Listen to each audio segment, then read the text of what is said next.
જે કાંઈ પણ કહું તે તમે શાંતિથી સાંભળજો. મારો વિષય છે મારા સપનાનું ભારત. 20મી સદીએ વિદાય લીધી છે અને 21મી સદીનું ઉમળકાભેર સ્વાગત થયું છે. 21મી સદીમાં દુનિયામાં ઘણું બધું પરિવર્તન થઈ ગયું છે. 20મી સદીમાં ભારત દેશ આઝાદ થયો હતો. ભારત દેશ આઝાદ થયો હતો ત્યારે દેશમાં 40 કરોડ વસ્તી હતી અને 20મી સદીના અંતમાં જ 1 અબજ વસ્તી થઈ ગઈ. આ ચિત્રને જો લક્ષ્યમાં રાખું તો ભારત દેશને આબાદ બનાવવા વસ્તી વધારાને અંકુશમાં રાખવા પડશે. વસ્તી વધારે અંકુશમાં હશે તો સરકારી યોજના સફળ બની શકશે. મારા સપનાના ભારતમાં કોઈ પણ વ્યક્તિ નિરક્ષર નહીં હોય. દરેક વ્યક્તિ દેશની સમસ્યા સમજી શકશે અને શિક્ષિત વ્યક્તિને જે મત અધિકાર આપવામાં આવશે જેથી કરીને ખોટા નેતા ચૂંટાઈ ના શકે અને ભારતની પ્રગતિ બની શકે. મારા સપનાના ભારત ખેતી પ્રધાન દેશ છે. દરેક ખેડૂતોને ખેતી વિશે વૈજ્ઞાનિક માહિતી અને માર્ગદર્શન આપવામાં આવશે જેથી કરીને માહિતી જળવાઈ શકે. ખેડૂતોને સારા બિયારણ, ખાતર અને જંતુનાશક દવાની સગવડ આપવામાં આવવી જોઈએ.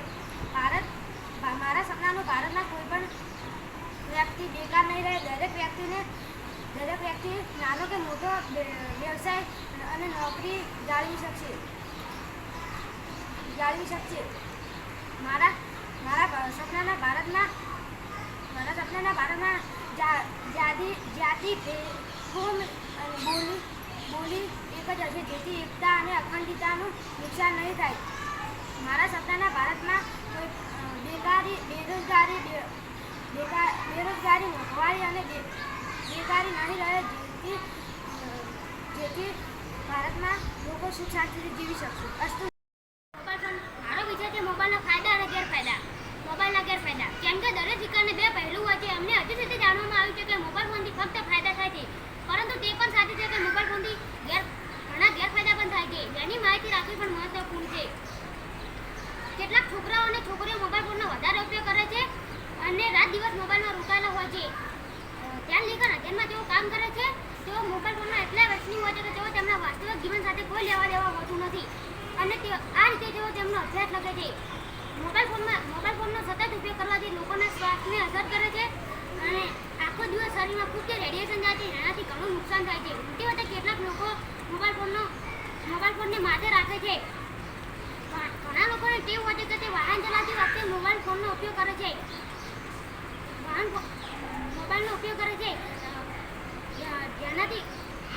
જેથી જોખમીકારક છે. મોબાઈલ ફોનમાં ઇન્ટરનેટ અને કોલ કરવા માટે પૈસા ખર્ચ થાય છે અને ખર્ચ પણ વધે છે. આજકાલ મોબાઈલમાં આપણે આપણા બધા ડેટાને વ્યક્તિગત માહિતી રાખીએ છીએ. જો ક્યારેક મોબાઈલ ગેમ ચોરી કરવામાં આવે તો લોકોનું જીવન નુકસાન થાય છે. વારંવાર મોબાઈલ જોવાથી લોકોને ઊંઘ ના આવવાની સમસ્યા શરૂ થાય છે. ઘણાના માતા પિતા એવા હોય છે કે તેના બાળકને સાચવવા માટે તેને મોબાઈલની લત લગાડાવે છે. જેનાથી તેના બાળકનું બાળપણ છીનવીએ છીએ. મોબાઈલના ફાયદા. મિત્રો મોબાઈલના આગમનથી આપણું જીવન ખૂબ જ સરળ થઈ ગયું છે. તે આપણા શરીરના એક ભાગ જેવું હોવું જોઈએ કે જેના વગર આપણું કામ થઈ શકતું નથી. ચાલો આપણે જાણીએ મોબાઈલના ફાયદા.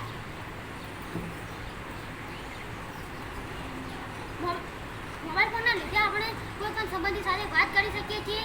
એના માટે કોઈ ચોક્કસ સમય નક્કી કરવામાં આવ્યો એમ નથી. આ કેસ નથી પરંતુ તમે દિવસ દરમિયાન કોઈ પણ સમયે તમારા સંબંધી સાથે વાત કરી શકો છો.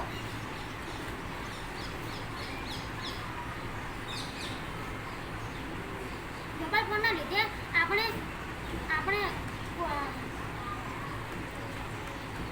મોબાઈલ ફોનમાં ઇન્ટરનેટ અને